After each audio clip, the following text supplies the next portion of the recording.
Hello दोस्तों, जय हिंद। मैं आपका अपना दोस्त केशव सर अपने यूट्यूब चैनल रोजगार विद केशव पर स्वागत करता हूं। आज मैं आपको जियोग्राफी का बहुत ही इम्पोर्टेंट चैप्टर पढ़ाऊंगा जिसका नाम है वायुमंडल। तो वायुमंडल से काफ़ी बार एग्जामों में बहुत बार प्रश्न पूछे जाते हैं। आज हम आपको वायुमंडल इस तरीके से पढ़ा देंगे कि आपको कभी भी वायुमंडल से कोई भी प्रश्न जब भी एग्जाम में पूछा जाएगा तो आपको कभी भी गलत नहीं हो सकता है। तो बिना देरी करते हुए चलते हैं अपने टॉपिक की ओर और जानते हैं कि वायुमंडल से क्या कौन कौन से प्रश्न बनते हैं। ठीक है ना बच्चों। तो सबसे पहले जानते हैं कि वायुमंडल होता क्या है। तो पृथ्वी के चारों तरफ घिरे हुए गैसीय आवरण को हम वायुमंडल कहते हैं। एक बार फिर ध्यान से सुने। पृथ्वी के चारों तरफ घिरे हुए गैसीय आवरण को हम वायुमंडल कहते हैं। वायुमंडल जो होता है विभिन्न परतों में डिवाइड होता है, इन्हीं को हम वायुमंडल की परतें कहते हैं। ये जो वायुमंडल की परतें एक प्रकार की हैं तो ये गैसों की लेयर हैं, लेकिन इनके गुण अलग अलग हैं। क्या है? गुण अलग अलग। इनके गुणों के आधार पर इनको डिवाइड कर दिया गया है। ठीक है ना। तो हम एक एक करके इनके बारे में सीखेंगे और एक एक परत की जितनी भी विशेषताएं होंगी वो आपको नोट डाउन करना है बुलेट पॉइंट में। ठीक है ना। तो जितने भी जब भी ऑब्जेक्टिव प्रश्न बनेंगे आपके सारे यहीं से कंप्लीट हो जाएंगे बच्चों। ठीक है ना। तो सबसे पहले हम वायुमंडल के में बात करते हैं कि वायुमंडल में आखिरकार कौन कौन सी गैसें पाई जाती हैं। तो देखते हैं वायुमंडल में सबसे जो अधिक मात्रा में जो गैस होती है वो नाइट्रोजन होती है। कौन होती है? नाइट्रोजन। ठीक है ना। तो नाइट्रोजन की जो मात्रा होती है 78.08%। ऑप्शन में आपको 78% ही ज्यादातर दिया जाता है। ठीक है ना। ऑक्सीजन 20.93 लगभग में 21% आपको मिलेगा। आर्गन 0.93 और ऑक्सीजन 0.03%। ठीक है ना। तो अब आप सोच रहे होंगे कि इनकी तो ये मात्रा, लेकिन आपसे आजकल एग्जामों में इन्हीं से जो भी एक्स्ट्रा जो भी इनकी विशेषताएं हैं उनसे प्रश्न ज्यादा पूछे जाते हैं। तो देखिए हम आपको गैसों से बनने वाले जो भी प्रश्न है वो आपको बताते हैं। Number 1 nitrogen. नाइट्रोजन जो होती है वो सबसे अधिक मात्रा में वायुमंडल में, इसी कारण से पृथ्वी पर सबसे अधिक दबाव जो होता है वो नाइट्रोजन गैस ही डालती है। ऐसे प्रश्न आएगा कि पृथ्वी पर सबसे अधिक दबाव कौन सी गैस का होता है, तो होता है नाइट्रोजन का। ठीक है ना। दूसरा प्रश्न इसी नाइट्रोजन से बनता है कि पौधों को नाइट्रोजन किस रूप में प्राप्त होती है। तो पौधों को नाइट्रोजन बच्चों नाइट्रेट के रूप में प्राप्त होती है, NO3। ठीक है ना। तो नाइट्रोजन से दो प्रश्न हुए। सबसे अधिक दबाव पृथ्वी पर कौन डालते हैं? नाइट्रोजन। पौधों को नाइट्रोजन किस रूप में प्राप्त होती है? नाइट्रेट के रूप में। ठीक है ना।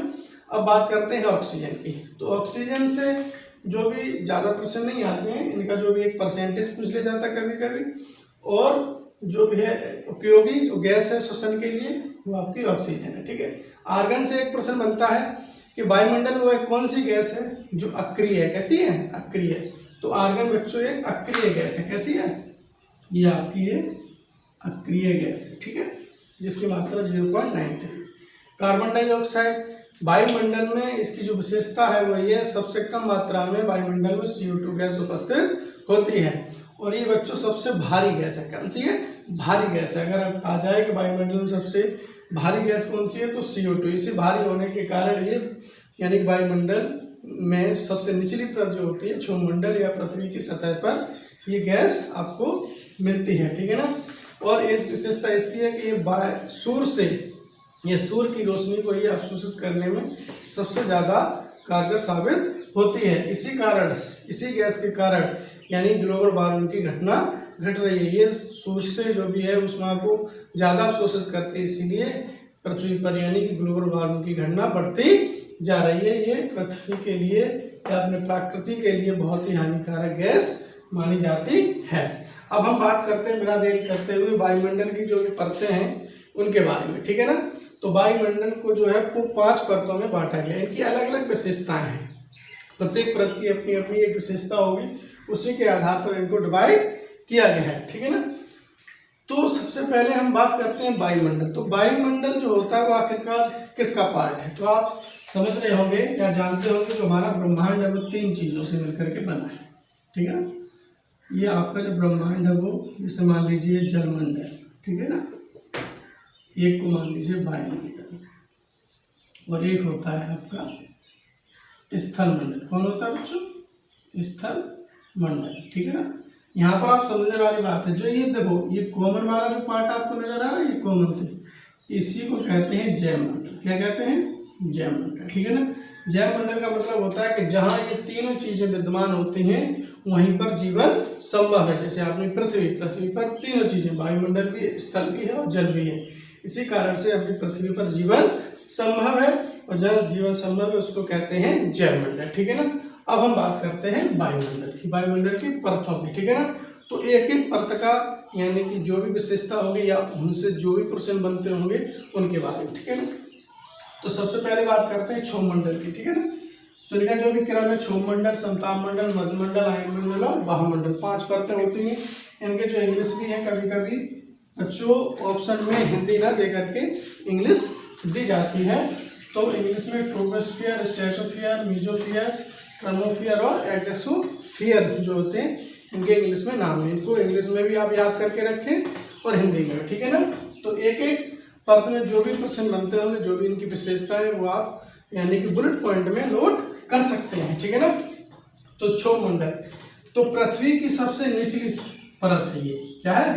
सबसे निचली परत है, ठीक है। जो क्षोभमंडल है वो पृथ्वी की सबसे पास की, नजदीक की या निचली परत होती है, ये पहली विशेषता हुई।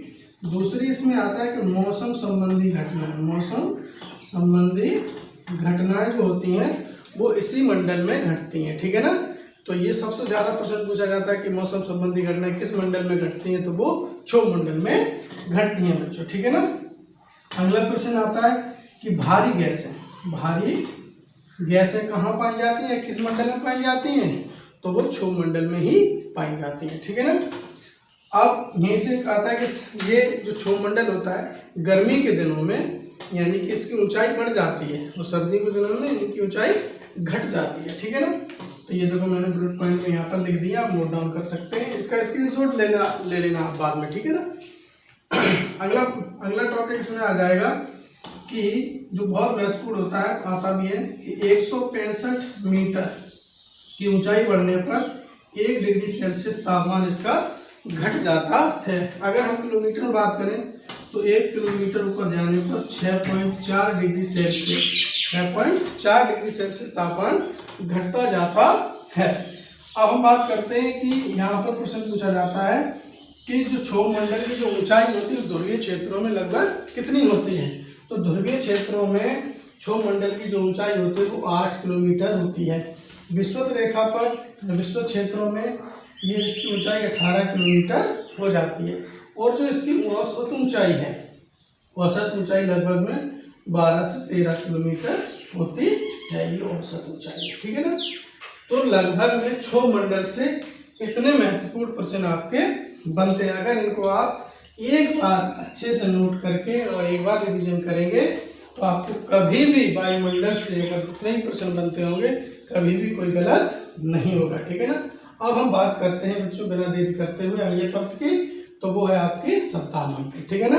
तो सप्ताहमंडल की ज्यादा नहीं, 2 विशेषताएं होती हैं जहाँ से प्रश्न अधिकांश से आपके बनते हैं, इससे बाहर कुछ नहीं होगा, ठीक है ना इससे बाहर कभी भी प्रश्न आपके आएंगे। तो इसमें सप्ताहमंडल में क्या होता है कि मौसम संबंधी घटनाएं इसमें नहीं घटती है, ठीक है ना। मौसम संबंधी घटनाएं नहीं होती हैं, ठीक है ना। ये ऐसा पूछा जाता है मौसम संबंधी घटनाएं किस मंडल में होती हैं, तो वो क्षोभमंडल में होती हैं, और नहीं होती हैं तो वो सप्ताहमंडल में। और इसी कारण वायुयान उड़ाने के लिए ये परत सबसे उपयोगी पाई जाती है, ठीक है ना। अगला है कि इसी परत में कहो या इसी मंडल में कहो ओजोन लेयर पाई जाती है। क्या पाई जाती है? ओजोन परत। क्या पाई जाती है बच्चों? ओजोन परत पाई जाती है इसी मंडल में।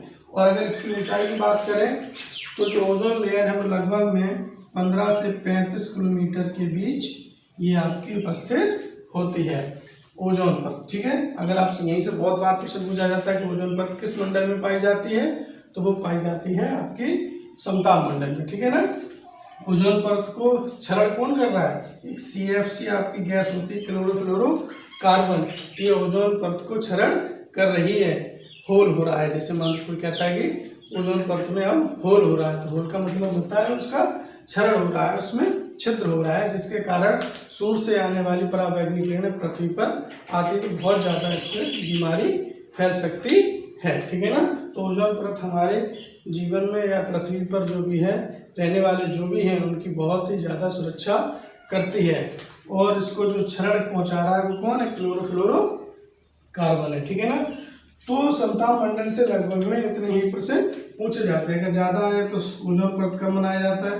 तो 16 सितंबर को मनाया जाता है बच्चों, ठीक है ना। अगला आपकी मंडल है मध्य मंडल। क्या है? मध्य मंडल है। तो इसमें ज़्यादा नहीं, आप 2 पॉइंट याद कर सकते हैं कि -100 डिग्री सेल्सियस तापमान जो होता है वो इसी मंडल में पाया जाता है। और दूसरा प्रश्न हो जाएगा बच्चों कि उल्का पिंड संबंधी घटनाएं इसी मंडल में घटती हैं बच्चों। तो इसमें 2 प्रश्न से ज़्यादा आपके नहीं आते हैं, जो भी हैं यही इम्पोर्टेंट, ठीक है ना। अब हम बात करते हैं आयन मंडल। किस करते हैं?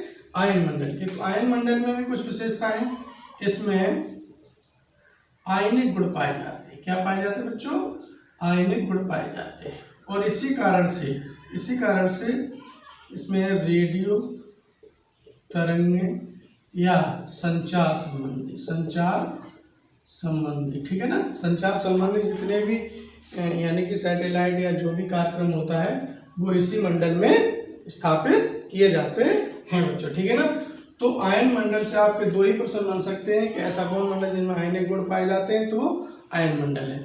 और रेडियो तरंगे या संचार संबंधी जो भी काम है वो किस मंडल में किए जाते हैं? तो आपके आयन मंडल में किए जाते हैं बच्चों, ठीक है। अब बात करते हैं बहामंडल की, ठीक है।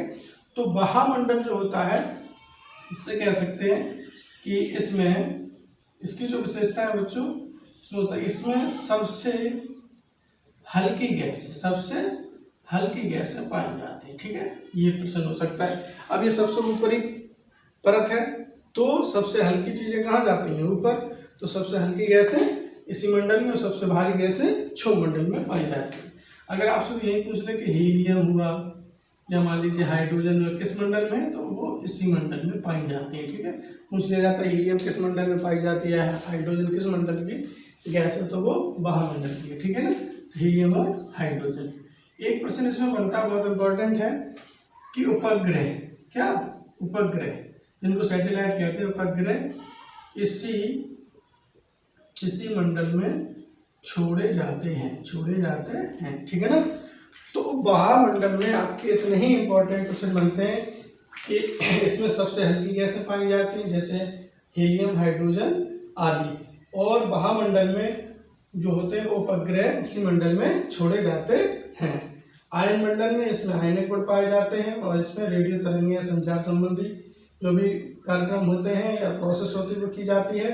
मध्य मंडल, इसका जो तापमान होता है -100 डिग्री सेल्सियस होता है और उल्का पिंड संबंधी घटना इसी मंडल में होते हैं। समताप मंडल में मौसम संबंधी घटनाएं नहीं पाई जाती, इसी कारण से वायुयान उड़ाने के लिए सबसे उपयोगी मंडल माना जाता है।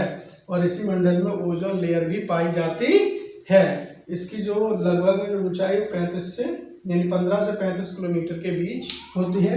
ओजोन दिवस 16 सितंबर को मनाया जाता है। ओजोन परत को जो क्षरण कर रही है वो कौन सी है? तो CFC, जिसका नाम क्लोरोफ्लोरोकार्बन होता है। अगला बात है कि ओजोन दिवस कब मनाया जाता है? ओजोन दिवस 16 सितंबर को मनाया जाता है। ये प्रश्न भी पूछ सकता है आपसे, ठीक है ना, पूछा भी जाता है बहुत बार। अब बात करते हैं क्षोभ मंडल। क्षोभ मंडल से ज्यादा प्रश्न पूछ लिए जाते हैं।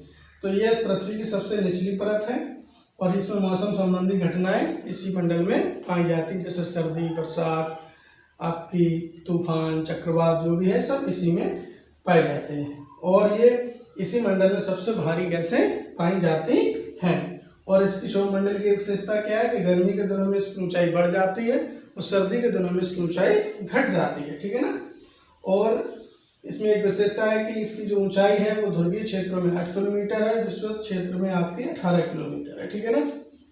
तो बच्चों, इस तरीके से हमारा जो वायुमंडल है मैंने आपको गैसों के बारे में, ठीक है ना, वायुमंडल की प्रत्येक जो भी परत हैं, जो 5 परतें हैं, उनके बारे में जो भी इनकी जो लेयर की विशेषताएं थी उनके आधार पर आपको हमने पॉइंट लिख दिए। अगर आप इसका स्क्रीनशॉट लेना चाहते हैं तो स्क्रीनशॉट ले सकते हैं और इसको आप अपने नोटबुक में लिख सकते हैं और एक बार आप रिवीजन कर लें। अगर आप ऐसा पढ़ेंगे तो आपको यहाँ से जितने भी ऑब्जेक्टिव बनते होंगे आपके कभी भी किसी भी एग्जाम में गलत नहीं हो सकते हैं। इतने ही वायुमंडल से आपके प्रश्न ज़्यादा से ज़्यादा बनते, इससे बाहर कुछ भी 1% भी नहीं बन सकता है, ठीक है ना।